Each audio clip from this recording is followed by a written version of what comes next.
We live in times when faith and spirituality have become very inflammable. Don't put them in the same basket. Okay, let's talk about faith first. We live in times when faith, for certain, has become a very inflammable, easily politicized conversation. If faith should have been personal today, it's not. Today you actually have decisions taken in the name of somebody's faith being injured. So you mentioned food right now. I read somewhere that you said there's nothing religious about the act of food, just eat what you like. No, I Eat didn't say what's that. good for you? I said eat what's good for you. Okay, eat what's good for you. It's a very different thing. Okay, I correct myself. Eat what's good for you.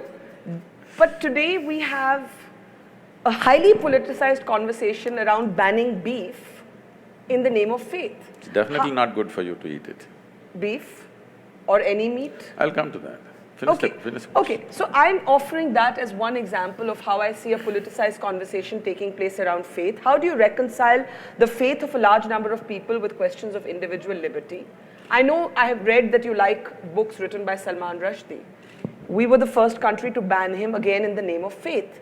How do we reconcile faith with individual liberty? See, it's always been said, faith moves mountains.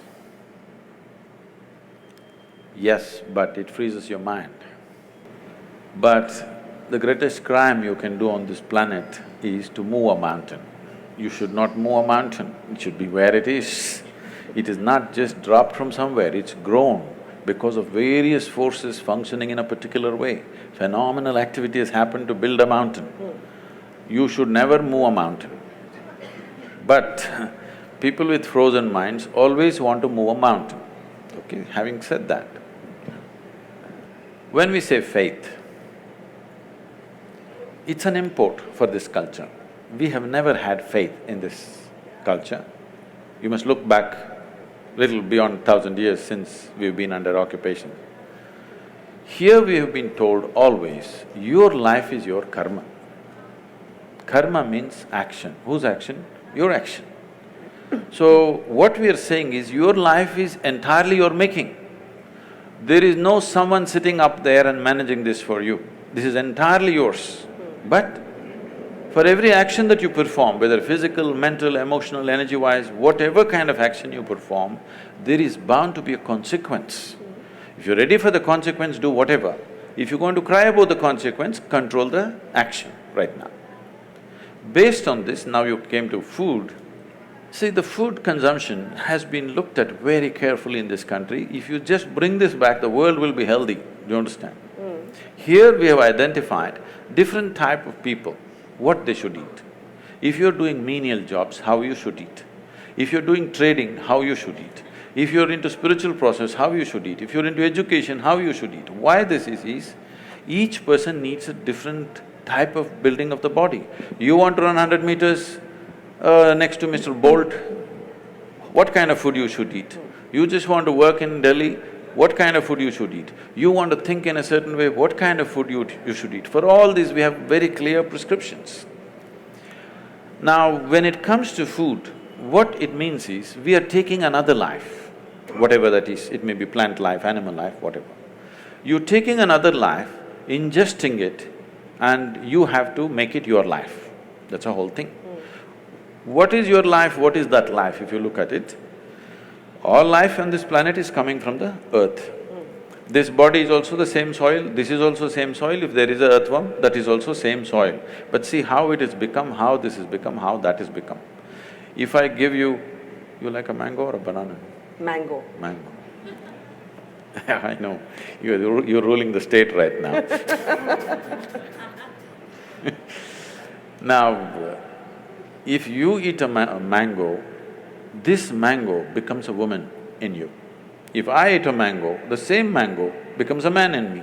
If a cow eats a mango, the same mango becomes a cow in the cow. Why is this happening?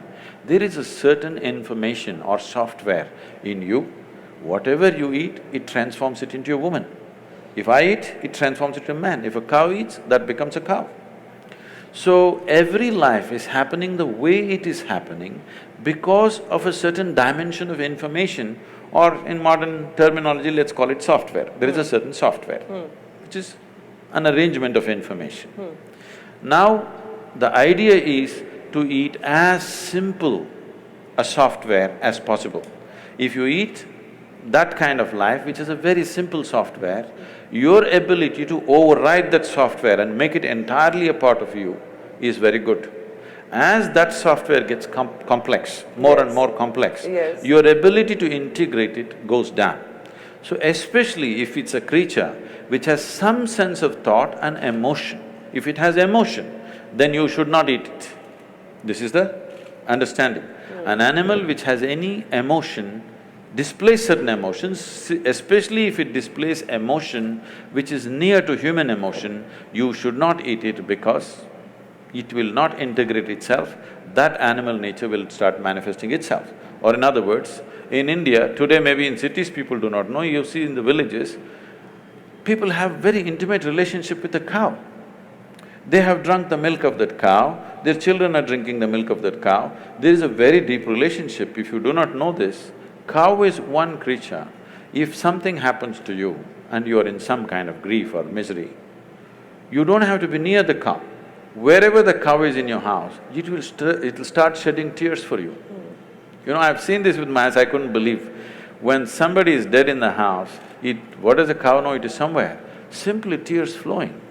So when it has such deep emotions, if you kill it, it's like killing a human being, it's murder or it's cannibalism. So because of that, this is not a faith thing, this is not a religious thing. We thought this is a fundamental sense. Why, when we are hungry, why can't I cut you up and eat you? What's wrong? What's wrong?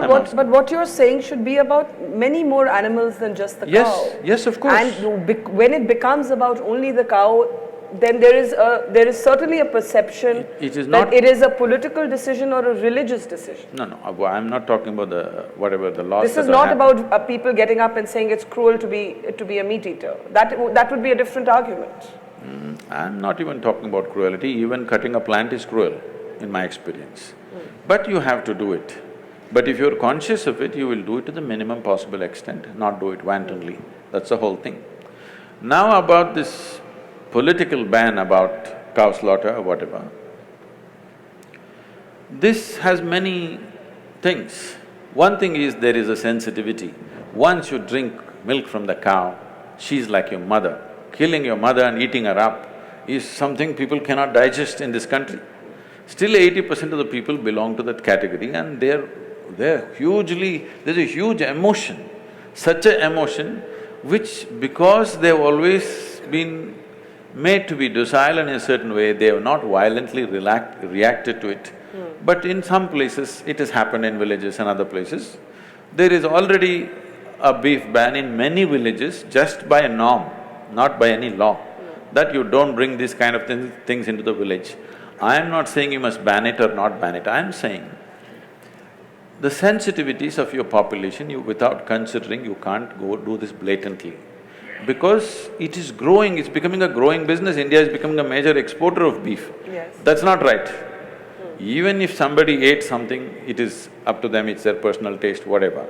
But now you're promoting it and you're making it grow, there is serious concern, but our people don't express it.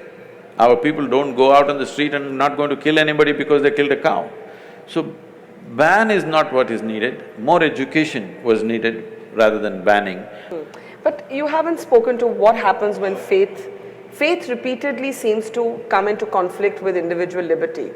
The banning of books. There were people killed in Paris because they were seen to have mocked, the Prophet Muhammad and so on. So where does this end? Where do we stop violence and politics in the name of religion? If you want that to stop, you must understand this. You're saying today, it's not today. In the last 2000 years, this is the history of the world. Continuously it's happening all over the world. Suicide bombers are a new phenomenon? Well, you've forgotten about the crusades and the other things which have not been reported in history. Hundreds of millions of people have been killed in the name of God, all right? It's new to us here, but even here, thousands, hundreds and thousands have been slaughtered in northern part of India just because of the faith that they belong to when the invasions happened. Nobody writes about it because we never took the pen and wrote, somebody wrote history for us the way they like it. Because all history is sponsored by kings. They wrote the history the way they want and they said they're great emperors. But what they did was absolutely terrible. So you need to understand, faith is a new thing to us. When I say new, in this country which has 15,000 years of history behind us, 1,000 years is new for us. We've still not come to terms with it, we're still struggling with it. But struggling within ourselves, not creating a struggle on the street, because that's not our nature, because here always we've been drilled into us, whatever you do, there'll be a consequence for you. Even if you come back another life, it won't leave you, it'll come back to you. This has been told, this controls people, this is a tremendous technology, please understand this. And it's not simply a fake thing, it is a real thing.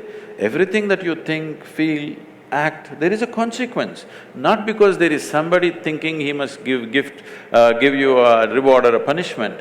It happens in your own chemistry.